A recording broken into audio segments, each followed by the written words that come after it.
al doctor Miguel Basdrech, que nos viene a hablar más sobre este documento.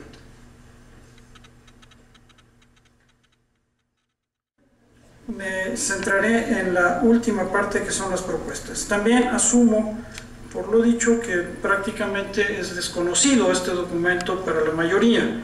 Entonces, uso los primeros minutos para enunciar las 10 propuestas y los siguientes para hacer un comentario, no necesariamente de cada una, porque en sí mismas son amplias. La primera es recuperar la centralidad de la persona. Creo que es lo que ya explicaba el padre Abel hace un ratito.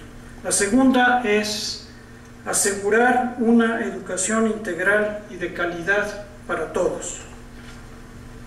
La tercera es educar en la verdad y en la libertad para promover la paz.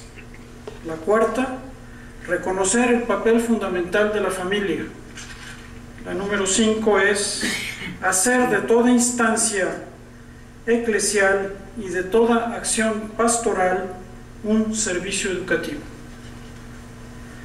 La número 6 es lograr que la escuela y los maestros encuentren caminos para el cumplimiento de su misión. La número 7, propiciar que los medios de comunicación sean instrumentos y no fines. La número 8, promover la colaboración de gobierno y sociedad para una nueva acción educativa. Y la número 10, finalmente, mirar a Cristo y a María como sentido y plenitud del proyecto educativo de la Iglesia. Son 10 propuestas de distinto tamaño, de distinta profundidad y de distinta dificultad, y también de distinto, dijéramos, tesitura.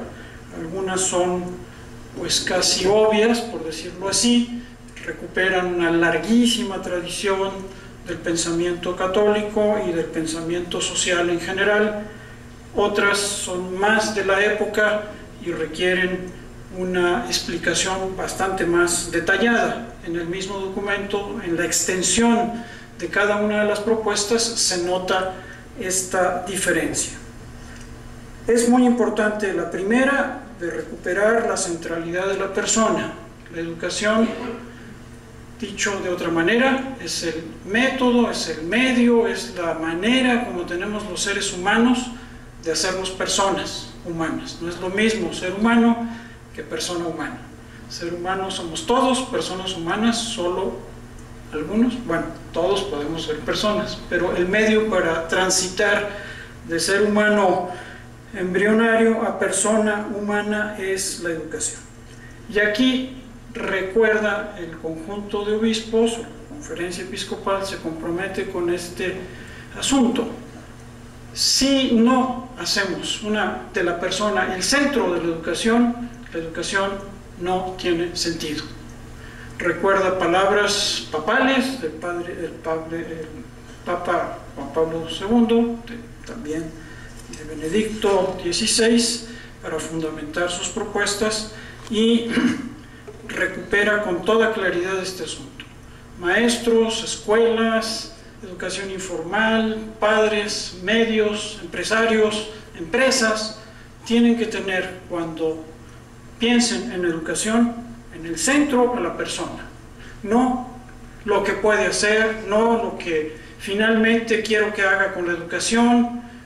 Como de pronto se dice, hay que trabajar, hay que educar para que sean buenos trabajadores. Bueno, pues hay que educar a la persona. Si la persona decide trabajar, pues ojalá sea buena, pero no necesariamente hay que educar para una finalidad tan corta como necesariamente cumplir ciertas demandas del comercio o ciertas demandas de la industria.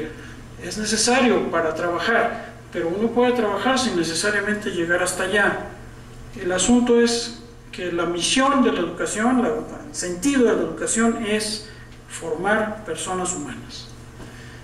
Ligera crítica a esta primera propuesta es que en este texto, quizá en otros no, los señores obispos se olvidan de las emociones. Cuando hablan de la persona integral, hablan del razonamiento, del entender, del comprender, del realizarse como persona integral. Pero la palabra emoción no aparece, y eso es muy importante a mi manera de ver.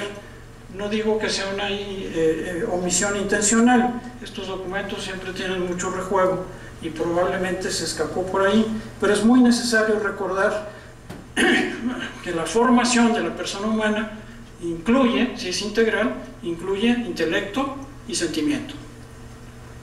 La segunda, una notita muy chiquita: asegurar una educación integral de calidad para todos, empieza con una declaración muy importante, que es reconocer la deuda educativa del país.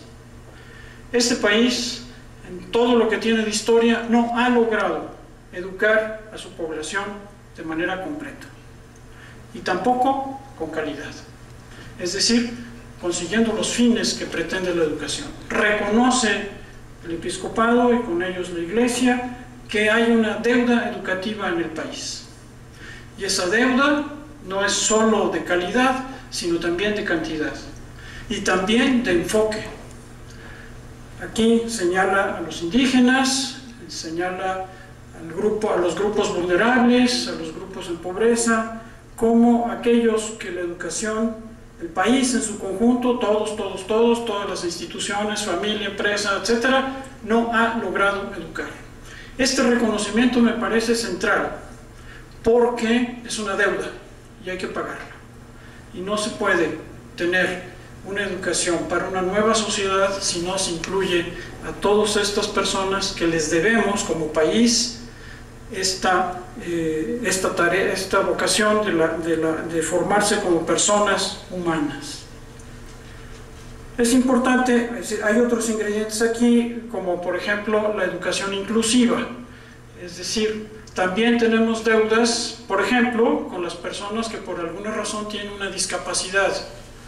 En este país no es obligatorio para la escuela pública o privada aceptar en su seno ciegos, sordos, discapacitados motrices, paralíticos cerebrales, etcétera, que son perfectamente capaces de cursar un curso como hasta ahora se hace con una persona que llamamos normal.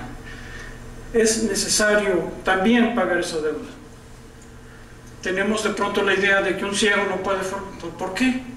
Ustedes vayan a la escuela con 10 ciegos y se aprenden exactamente igual. Pero tenemos esa deuda nacional. No es nada más dinero, es mentalidad.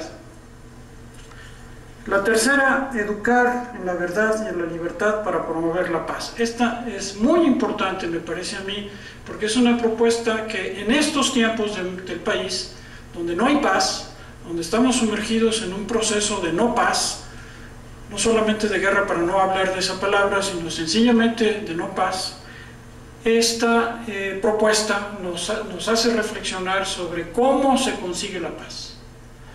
Se consigue la paz si nos educamos en libertad y en verdad.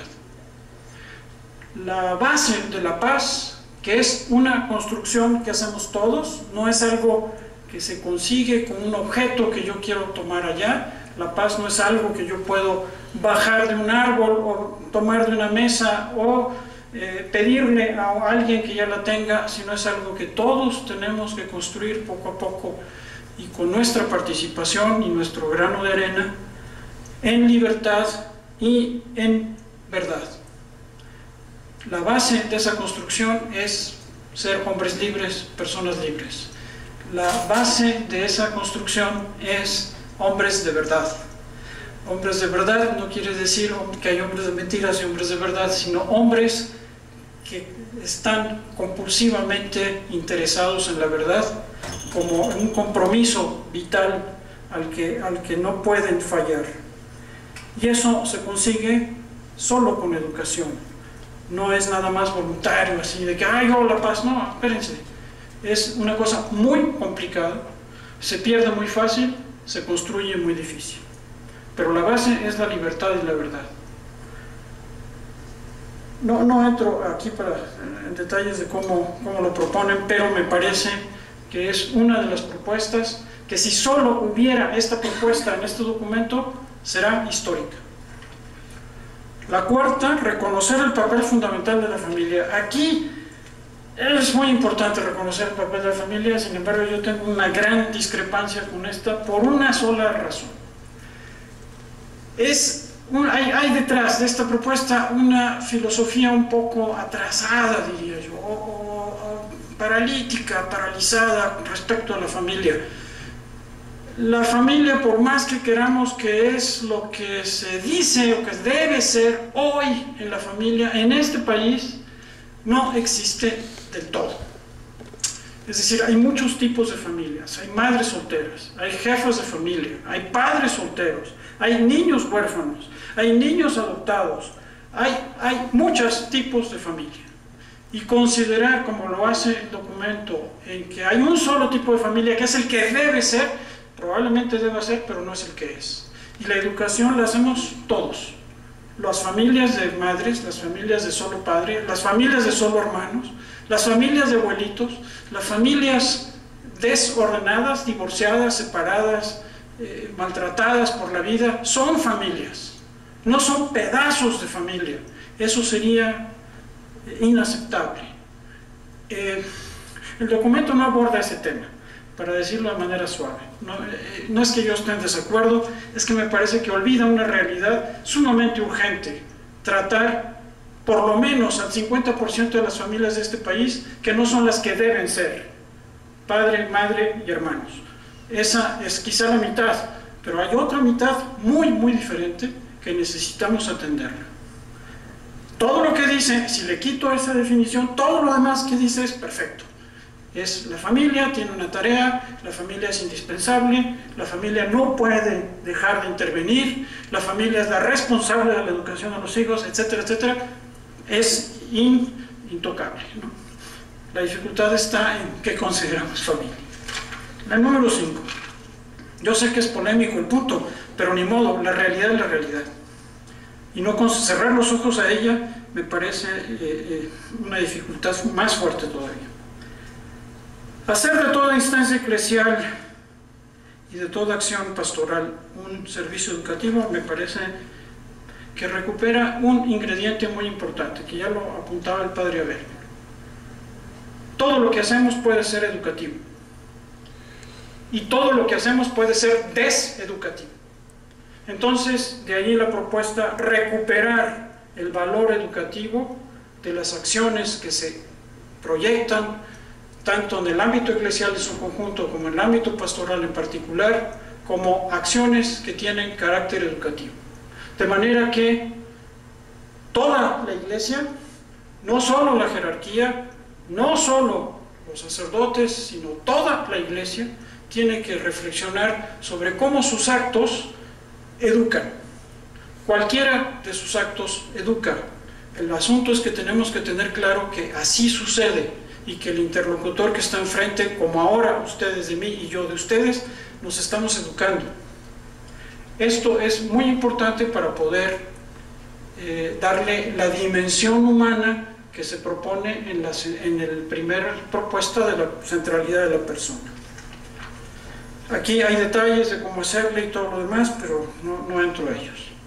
Bueno, no del cómo hacerle, sino de qué asuntos tocar y eso. El cómo no está muy bien preciso en todo el documento, como debe ser. Es un documento declarativo, no es un método. Lograr que la escuela y los maestros encuentren caminos para el conocimiento de su misión, para el cumplimiento de su misión.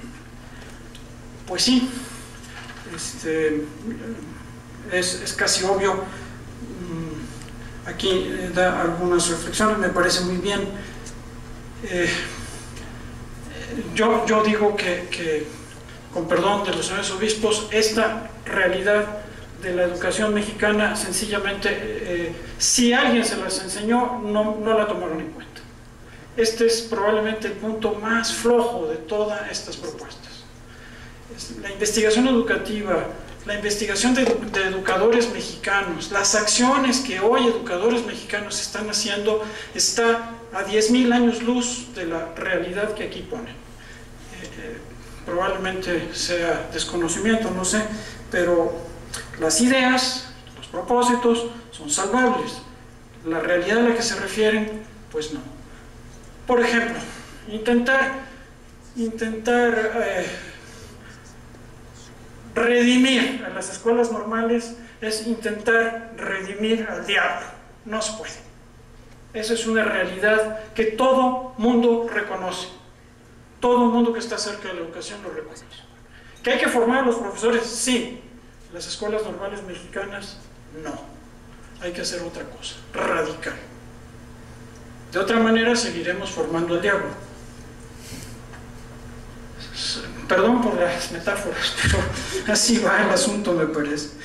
Propiciar que los medios de comunicación sean instrumentos, sean finos. Bueno, trabajo les doy a ustedes, al copado y a todos, de cambiar nuestros medios de comunicación. Es una tarea muy necesaria, pero pues ahí nos vamos a encontrar en los siguientes 20 años, cuando el siguiente documento diga, pues hay que mejorar los medios. Pues sí, hay que mejorar los medios, pero están chingos. Aquí da instrucciones muy sabias, ojalá alguien le entre a eso. No me detengo, pero es muy valioso, ¿no? Promover la colaboración de gobierno y sociedad, pero en una nueva acción educativa, pues ya está, exactamente, ese es el punto. No podemos tener una nueva educación si seguimos haciendo lo mismo. No podemos centrar la educación en la persona si seguimos haciendo lo mismo. No podemos formar en libertad y en verdad si seguimos haciendo lo mismo. No podremos lograr que los profesores y los maestros y los padres entiendan la profundidad de su misión educativa si seguimos haciendo lo mismo. Esta es la clave. La sociedad en su conjunto tiene que querer otra educación, querer. No porque deba ser, sino porque quiere. Y pone actos para que se haga. No se va a hacer ni en un año, ni en 2, ni en 20 probablemente, pero ese querer es fundamental para que la sociedad, la iglesia, la familia, el gobierno, precisamente, hagamos una nueva acción educativa. No se puede lograr los propósitos si seguimos con los mismos medios.